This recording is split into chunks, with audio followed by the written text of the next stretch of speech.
तो कह रहा है current carrying wire is placed in an external magnetic field. ये रही एक्सटर्नल मैग्नेटिक फील्ड और वो रहा करंट कैरिंग वायर। और करंट कैरिंग वायर में कोई स्मॉल आई करंट ऐसे चल रहा है, ऐसे चल रहा है, ऐसे चल रहा है। वायर बस यहां से शुरू होकर वहां तक जा रहा है ना। तो वायर फाइनाइट है, इनफाइनाइट नहीं है। किसी पी पॉइंट से शुरू होकर क्यू पॉइंट तक ही है बस वायर। तो wire is only from P to Q, wire is not infinite. ठीक। और ये फाइनाइट वायर इस मैग्नेटिक फील्ड में रखा है, यूनिफॉर्म मैग्नेटिक फील्ड में रखा है। हमें बताना है वायर पर क्या फोर्स लगेगा, हमें बताना है वायर पर क्या फोर्स लगेगा। क्या हम अच्छे से जानते हैं कि अगर मैग्नेटिक फील्ड यूनिफॉर्म हो तो वायर पर लगने वाला जो फोर्स होता है that is given by I times of L effective cross B।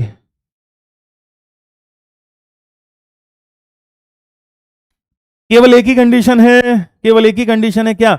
Magnetic field constant होना चाहिए।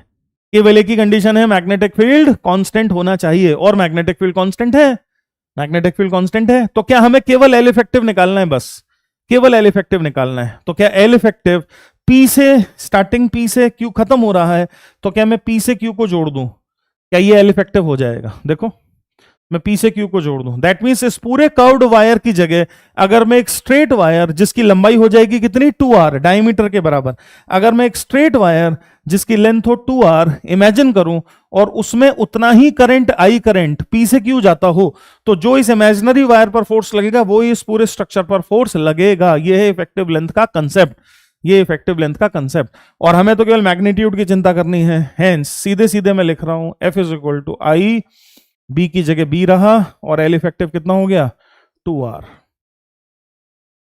I into B into 2r। बहुत आसान, बहुत आसान है ना, बहुत आसान। ये बात है, डायरेक्शन भी निकालना चाहें तो डायरेक्शन भी निकाल सकते हैं, जरूरत नहीं है, पर अगर हम निकालना चाहें तो बिल्कुल मजे